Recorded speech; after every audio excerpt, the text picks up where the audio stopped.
I held up a copy of The Legend of Zelda for the NES in one hand and the damn Bible in the other hand and told you to spot the difference or else I'd shoot you in the wiener, well, only thing I can tell you is say goodbye to premarital sex, you sinner. The name Zelda has been around for a long time. You can put on one of these jackets and even 60-year-old ladies and their blind dogs will be able to tell you're dressed up like a Zelda. And even though this series has been around for decades and has turned into an absolute crime scene of a chronological timeline by this point, we can't forget that it all started from one place. Which is not over there, it's actually over here for some f***ing reason. I'm sure just looking at this has killed at least one person. Oh wow, I wonder where Wind Waker falls in the timeline.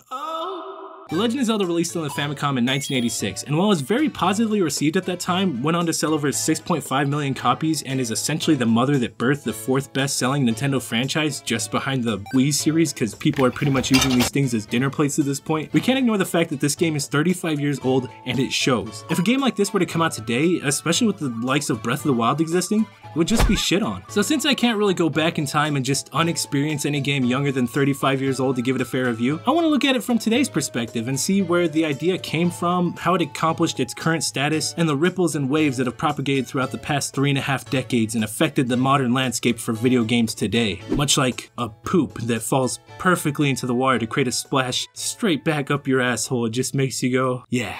That's the spot. With that being said, strap on your Master Sword shaped strap-ons for the first episode in a series I like to call What Makes It a Classic. You see, my little Octoroks, before Nintendo was known for making games, they were a toy company. Did you ever see one of these things and go like, holy shit, I can reach farther? I need that! Neither did I, but that had solely to do with the fact that I didn't grow up in 1960s Japan, so I instead got one of these fucking things. It was in their toy making days that they hired on a particular toy maker slash artist by the dapperly name of Shigeru Miyamoto. He was hired to make art for the arcade masterpiece known as Sheriff, where you would be a little yellow man running around a game screen, dodging bullets from the scariest bandits you'll ever see before high noon quick drawing the blicky to end their sad little pixelated lives.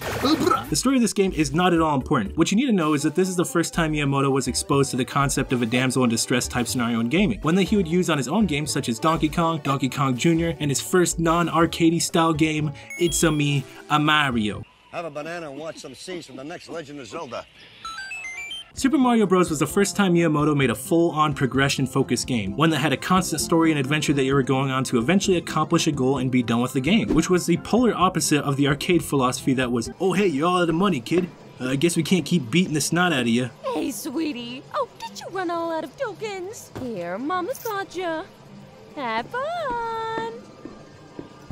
Super Mario Bros. As you know it is quite limited in the way you get to experience it. Being the godfather of 2D platformers, it really only had one way to beat it, and that way was forward. You literally can't even go backwards in this game. Miyamoto recognized this flaw and used his desire for freedom, the influence of the damsel in distress formula, and inspirations from other undisclosed computer games he was playing at that time to bless the world with ba ba ba ba ba ba ba, The Legend of Zelda. This was really the first game to combine action, adventure, and RPG elements all into one game, and with the power invested in random access memory, this little Christian boy could mark his progress anytime he got shivved by a Lionel. The setup had you in the majestic open world that was Hyrule, complete with dungeons and a beautiful overworld connecting all of them. This world was supposed to replicate the feeling Miyamoto got exploring peaceful forests and getting lost in spooky caves as a wee lad. It featured a story from story writer Takashi Tezuka and was originally going to have an entire storybook to guide you through the game's narrative, but Miyamoto wanted to leave most of it up to player imagination. The only things that really stuck from this were the names Link and Zelda. The story that did end up sticking was much more simple and went a little like this. The character you'll be playing as is a little elf boy named Link, and your goal is to save Zelda, who is being held captive by a beast of pure evil named Ganon. You see, Ganon has the Triforce of Power, and Zelda has the other half, the Triforce of Wisdom, because in this game the Triforce is actually the Biforce. Like, not because it's gay, but because this game only had 2 pieces.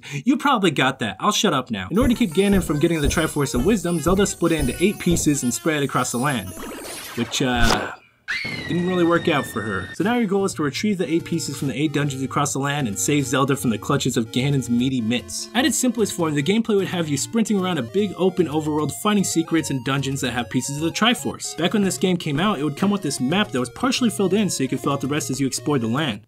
Does that say Lionel? Ah, fuck. It would tell you the location of the dungeons and what level they were, with 1 being the easiest and 8 being the hardest. But finding some of these dungeons can be pretty back-asswards at times, so beating the game was supposed to be done by bouncing between the map, sharing secrets with friends on the playground, and just good old-fashioned in-game discovery. And death. Lots of death. And those dungeons could technically be beaten in almost any order, assuming you don't mind being cremated for accidentally skipping one.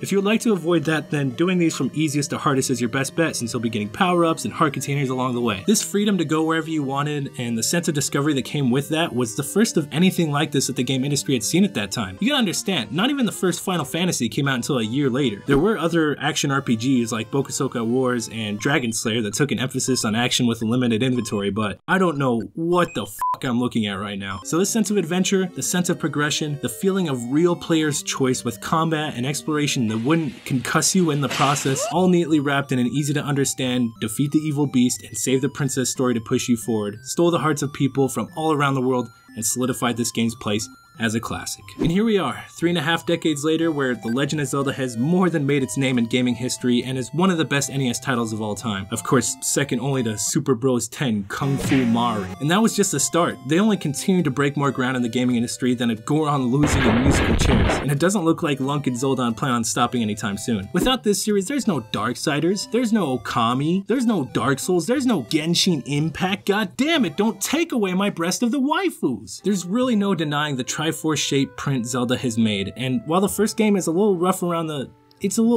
It sucks by today's standards, I still think you should give it a shot. I'll link the original map that came with the game for any of you purists out there who want to print this shit and raw dog your NES, and also an already filled in map plus guide for any of you little wussy baby beta gamers out there. So me. But yeah, if you have the opportunity to, I'd say set down the Ocarina of Times, set down the Twilight Princesses, set down the breast of the waifus, and go take a few hours to immerse yourself in what truly started the series, and give this classic the respect it deserves, you Octorok looking bitch. Okay, I take it back. I take it back!